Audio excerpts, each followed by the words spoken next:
तो बच्चों हम देखेंगे इलेक्ट्रॉन विस्थापन प्रभाव या इलेक्ट्रॉन डीलोकेलाइजेशन इफेक्ट। इसे हम इलेक्ट्रॉन डिस्प्लेसमेंट इफेक्ट के नाम से भी जानते हैं। इसके अंतर्गत हम चार प्रभावों को देखेंगे। पहला प्रभाव होता है प्रेरकीय प्रभाव, जिसे हम बोलते हैं इंडक्टिव इफेक्ट। दूसरा होता है इलेक्ट्रोमैग्नेटिक इफेक्ट। तीसरा होता है अतिसंयुग्मन प्रभाव और चौथा होता है रेजोनेंस। प्रेरकीय प्रभाव को हम इंडक्टिव इफेक्ट के नाम से, इलेक्ट्रोमैग्नेटिक इफेक्ट प्रभाव को इलेक्ट्रोमैग्नेटिक इफेक्ट और अतिसंयुग्मन प्रभाव को हाइपर कंजुगेशन और अनुनाद को रेजोनेंस बोलते हैं। इन प्रभावों के अंतर्गत हम ये देखेंगे कि किसी भी कार्बनिक श्रृंखला में या कार्बन की श्रृंखला में इलेक्ट्रॉनों का जो मूवमेंट हो रहा है वो कैसे हो रहा है। किसी भी कार्बन श्रृंखला में इलेक्ट्रॉनों का मूवमेंट इन चार प्रभावों के अंतर्गत हो सकता है। तो पहला हम देखेंगे प्रेरकीय प्रभाव या इलेक्ट्रोमैग्नेटिक या फिर इंडक्टिव इफेक्ट। प्रेरकीय प्रभाव को हम आई से प्रदर्शित करते हैं, कैपिटल आई से। होता क्या है, जब किसी कार्बन श्रृंखला में, ये कार्बन श्रृंखला है और कार्बन श्रृंखला से कोई परमाणु या परमाणु का समूह जुड़ा हुआ है, हम उसे कारक बोले दे रहे हैं, फैक्टर। कोई फैक्टर जेड जुड़ा हुआ है। इस जेड फैक्टर, ये जेड फैक्टर या तो इलेक्ट्रॉन को अपनी तरफ आकर्षित कर सकता है। इलेक्ट्रॉन कौन से? इस कार्बन के इलेक्ट्रॉन और इस जेड के इलेक्ट्रॉन जो कोवैलेंट बॉन्ड बनाए हुए हैं, इन इलेक्ट्रॉनों को या तो जेड अपनी तरफ आकर्षित कर सकता है या अपने से दूर इनको प्रतिकर्षित कर सकता है। अगर ये जेड इन इलेक्ट्रॉनों को अपनी तरफ आकर्षित करेगा, कब आकर्षित करेगा? जब जेड की विद्युत ऋणात्मकता ज्यादा होगी। और अपने से दूर प्रतिकर्षित कब करेगा? जब जेड की विद्युत ऋणात्मकता कम होगी। ठीक है, तो ये प्रभाव किसके कारण उत्पन्न हो रहा है? इस समूह या इस कारक के विद्युत ऋणात्मकता के अंतर के कारण। और किससे अंतर के कारण? कार्बन से अंतर के कारण। अगर कोई कार्बन या कोई भी परमाणु या परमाणु का समूह जिसकी विद्युत ऋणात्मकता और कार्बन की विद्युत ऋणात्मकता में अंतर है, तो वो परमाणु या परमाणु का समूह अपनी तरफ इलेक्ट्रॉन को आकर्षित करेगा या अपने से दूर इलेक्ट्रॉन को प्रतिकर्षित करेगा। तो इस तरह का जो प्रभाव होगा उसे हम बोलेंगे प्रेरकीय प्रभाव या इंडक्टिव इफेक्ट। तो इंडक्टिव इफेक्ट होता क्या, अगर इसको हम परिभाषित करना चाहें तो हम कह सकते हैं किसी कार्बन श्रृंखला से जुड़ा हुआ फैक्टर या कारक के प्रभाव के कारण, के इन्फ्लुएंस के कारण, जब इलेक्ट्रॉन कारक की तरफ डीलोकेलाइज होते हैं या विस्थापित होते हैं या फिर कारक से दूर विस्थापित होते हैं, तो इस तरह के प्रभाव को हम बोलते हैं प्रेरकीय प्रभाव और इसको प्रदर्शित करते हैं आई से, कैपिटल आई से। ये प्रभाव दो प्रकार का हो सकता है। ये प्रभाव दो प्रकार का हो सकता है। कौन कौन सा? एक होता है प्लस आई प्रभाव, जिसे हम प्लस इंडक्टिव इफेक्ट बोलेंगे, और दूसरा होता है माइनस आई प्रभाव। तो ये प्रभाव दो प्रकार का। तो प्लस आई प्रभाव में क्या होगा? ये कार्बन की श्रृंखला है। इस कार्बन की श्रृंखला में कोई फैक्टर, ये जेड जुड़ा हुआ है,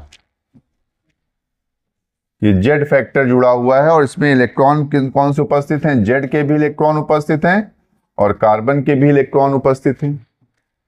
अब ये जो जेड फैक्टर है या जेड जो कारक है, ये जेड कारक अगर इसकी विद्युत ऋणात्मकता कार्बन से ज्यादा है तो इलेक्ट्रॉनों को अपनी तरफ आकर्षित कर लेगा, और अगर इसकी विद्युत ऋणात्मकता कार्बन से कम है तो क्या करेगा? कार्बन की तरफ इलेक्ट्रॉनों को प्रतिकर्षित कर देगा। तो प्लस आई प्रभाव में क्या होता है? जेड जो होता है वो इलेक्ट्रॉन डोनेटिंग ग्रुप होता है। कैसा ग्रुप होता है? जेड कैसा होगा? EDG टाइप का ग्रुप होगा, यानी electron donating group. Electron donating का मतलब इस जेड की विद्युत ऋणात्मकता कार्बन से क्या होगी? कम होगी, कार्बन से कम होगी, जिससे ये इलेक्ट्रॉन किधर तरफ शिफ्ट हो जाएंगे? इस कार्बन की तरफ।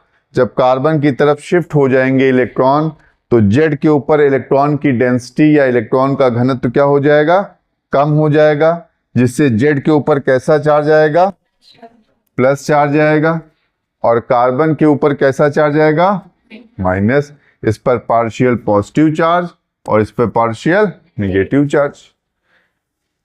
इसी तरह ये चार्ज आगे बढ़ता जाएगा। अब इसमें और इसमें इलेक्ट्रॉन फिर इधर तरफ शिफ्ट होंगे, इसकी विद्युत ऋणात्मकता ज्यादा है, इसकी विद्युत ऋणात्मकता कम है। इलेक्ट्रॉन फिर शिफ्ट होंगे तो इसके ऊपर फिर क्या हो जाएगा, पार्शियल नेगेटिव चार्ज, और फिर इलेक्ट्रॉन शिफ्ट होंगे तो इसके ऊपर कैसा चार्ज, पार्शियल नेगेटिव चार्ज। यानी ये जो इफेक्ट है ये केवल लगभग तीसरे कार्बन तक हम देखेंगे। अगर बहुत लंबी कार्बन की श्रृंखला है तो जो ये प्रभाव देखा जाएगा इंडक्टिव इफेक्ट, वो तीसरे कार्बन तक देखा जाएगा। तो एक बार फिर से हम देखते हैं प्लस आई प्रभाव में क्या होता है। प्लस आई प्रभाव में जो कार्बन श्रृंखला से जुड़ा हुआ कारक है, ये कारक की विद्युत ऋणात्मकता कार्बन से कम होती है, जिससे ये कारक क्या करता है, इलेक्ट्रॉन अपने से दूर प्रतिकर्षित करता है, कार्बन के ऊपर प्रतिकर्षित करता है।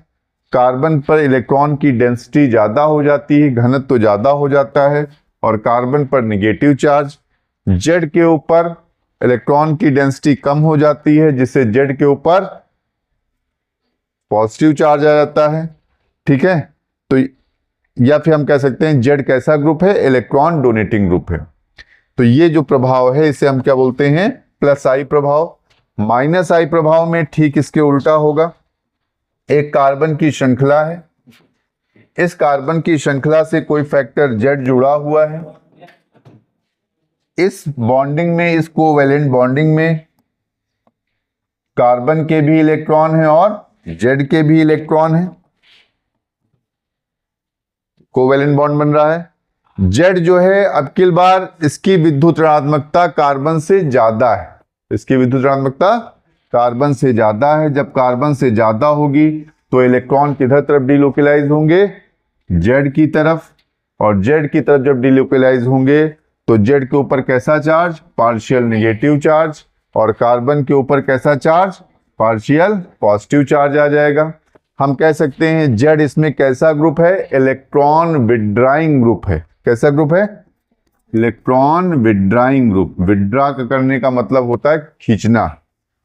अगर हम विड्राइंग बोल रहे हैं तो इसका मतलब क्या है, वो इलेक्ट्रॉन को अपनी तरफ खींच रहा है। तो जेड कैसा है, इलेक्ट्रॉन विड्राइंग ग्रुप है, और इलेक्ट्रॉन विड्राइंग ग्रुप का मतलब ये अपनी तरफ इलेक्ट्रॉन को विड्रा कर लेगा, और विड्रा करने से इसके ऊपर कैसा चार्ज, माइनस चार्ज। कार्बन के पास इलेक्ट्रॉन की कमी हो जाएगी, कार्बन पे कैसा चार्ज, प्लस चार्ज। तो इसका जो कंक्लूजन है वो आप देख सकते हैं। अगर Z factor electron donating group है तो जो इफेक्ट होगा वो प्लस आई इफेक्ट होगा। अगर Z factor electron withdrawing group है तो जो फैक्टर होगा वो कौन सा होगा, माइनस आई प्रभाव होगा। इसको नोट कर लीजिए।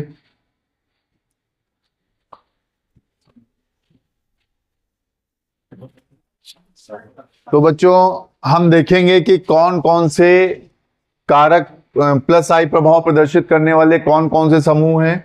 CH2 minus, NH minus, O minus, COO tertiary methyl group, secondary methyl group, primary methyl group और मेथिल ग्रुप।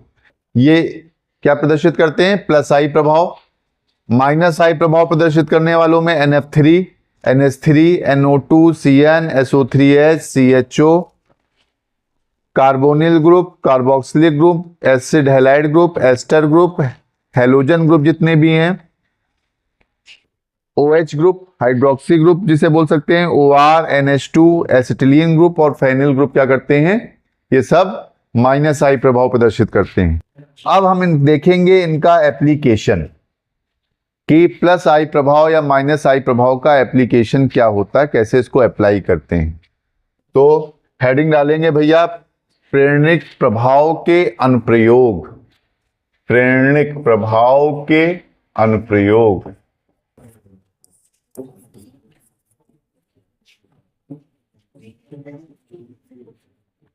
प्रेरणिक प्रभाव के अनुप्रयोग। तो पहला अनुप्रयोग हम देखेंगे कार्बोक्सिलिक अम्लों की प्रबलता का क्रम। हाँ, प्रेरणिक लिखी है, प्रेरण की लिखी बात एक। अब हम देखेंगे कार्बोक्सिलिक अम्ल की प्रबलता का क्रम। कार्बोक्सिलिक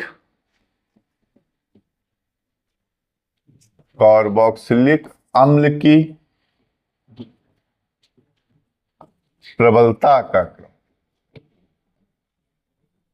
तो हम 2-3 कार्बोक्सिलिक अम्ल लेते हैं। एक कार्बोक्सिलिक अम्ल हमने लिया है HCOOH। इस कार्बोक्सिलिक अम्ल का नाम है मेथेनोइक अम्ल, क्योंकि एक कार्बन है। HCOOH, इसका नाम है मेथेनोइक अम्ल या मेथेनोइक एसिड। दूसरा कार्बोक्सिलिक अम्ल है CH3COOH। इसका नाम है एथेनोइक अम्ल, जिसे हम एसिटिक एसिड के नाम से भी जानते हैं, एथेनोइक अम्ल, एथेनोइक एसिड। और अगला हम ले रहे हैं CH3CH2COOH। आपको बताना है इसमें से सबसे ज्यादा प्रबल कौन है। तो प्रबल इसको बोलते हैं हम प्रोपेनोइक एसिड।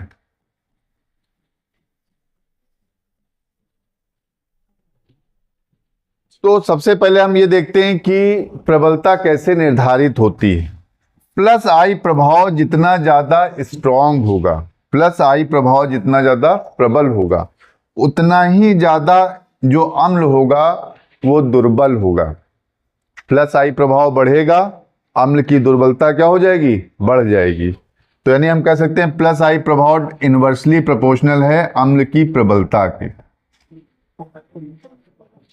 ठीक, यानी प्लस आई प्रभाव वाले ग्रुप जितना ज्यादा बढ़ेंगे उतनी ज्यादा अम्ल की प्रबलता क्या हो जाएगी, कम हो जाएगी। तो इसमें देखिए सबसे ज्यादा प्लस आई प्रभाव किसमें दिखाई पड़ रहा है, सबसे ज्यादा प्लस आई प्रभाव आपको दिखाई पड़ रहा है प्रोपेनोइक अम्ल में। इसमें देखिए CH3 और CH, 2 कार्बन वाले ग्रुप हैं। ठीक है, तो सबसे कम प्रबल कौन होगा, प्रोपेनोइक अम्ल होगा। ठीक है, इसमें कितने ग्रुप जुड़े हुए हैं, केवल एक मेथिल ग्रुप जुड़ा हुआ है, तो इसकी प्रबलता इससे ज्यादा होगी। और इसमें कोई भी CH3 ग्रुप नहीं जुड़ा है। CH3 ग्रुप जो होता है, अभी मैंने लिखवाया है, CH3 ग्रुप कैसा ग्रुप होता है, प्लस आई प्रभाव वाला ग्रुप होता है। तो मेथिल ग्रुप इसमें सबसे कम जुड़े हुए हैं, तो सबसे इसमें मेथिल ग्रुप कम जुड़े हैं, यानी सबसे कम प्लस आई प्रभाव दिखा रहा है, तो इसकी प्रबलता क्या होगी, सबसे ज्यादा होगी। ठीक है, तो प्रबलता ज्यादा होगी तो एरो हम थोड़ा सा उल्टे इस तरफ के बनाएंगे। इसकी प्रबलता सबसे ज्यादा होगी, इसकी प्रबलता इससे कम होगी, और इसकी प्रबलता सबसे कम होगी। तो जिसमें जितने ज्यादा प्लस आई प्रभाव उतना ज्यादा उसकी प्रबलता क्या होगी, कम होगी। तो मेथेनोइक अम्ल सबसे ज्यादा प्रबल अम्ल होगा और प्रोपेनोइक अम्ल सबसे कम प्रबल अम्ल होगा। इसको नोट कर लें। फिर नेक्स्ट देखते हैं, अगला प्रभाव हम देखेंगे क्लोरोएसिटिक अम्ल की प्रबलताओं का क्रम। क्लोरो एसिटिक अम्ल की प्रबलताओं का क्रम।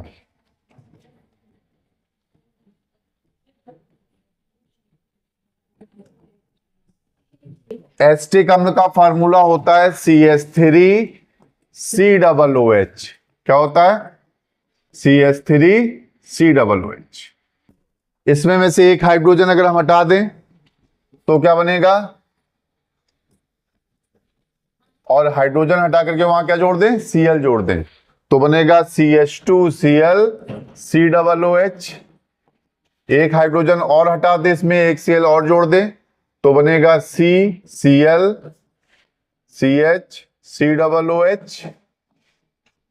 और एक हाइड्रोजन जो बचा हुआ है इसको और प्रतिस्थापित अगर हम कर दें क्लोरीन के द्वारा, तो बनेगा CCl COOH।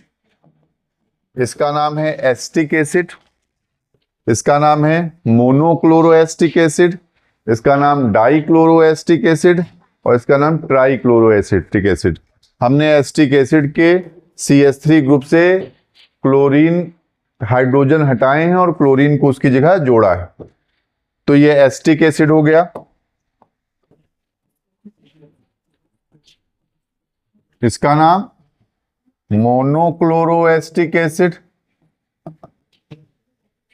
इसका नाम डाइक्लोरोएस्टिक एसिड और इसका नाम ट्राइक्लोरोएस्टिक एसिड। आपको बताना है कौन सबसे ज्यादा प्रबल इसमें होगा, किसकी प्रबलता ज्यादा होगी।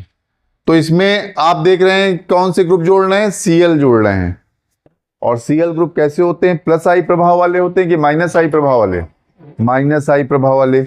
माइनस आई प्रभाव जितना ज्यादा होगा उतनी अम्ल की प्रबलता क्या होगी, ज्यादा होगी। यानी अम्ल की प्रबलता के क्या है, डायरेक्टली प्रोपोर्शनल है माइनस आई प्रभाव। तो सबसे ज्यादा माइनस आई प्रभाव कौन दिखा रहा है, ट्राइक्लोरोएस्टिक अम्ल। तो सबसे ज्यादा प्रबल कौन होगा, ट्राइक्लोरोएस्टिक अम्ल। उसके बाद कौन दिखा रहा है, डाइक्लोरोएस्टिक अम्ल, फिर मोनोक्लोरोएस्टिक अम्ल और लास्ट में कौन दिखा रहा है, एस्टिक एसिड। तो सबसे कम प्रबल कौन होगा, एस्टिक एसिड, और सबसे ज्यादा प्रबल कौन होगा, ट्राइक्लोरोएस्टिक एसिड। इसको नोट कर लीजिए आप लोग।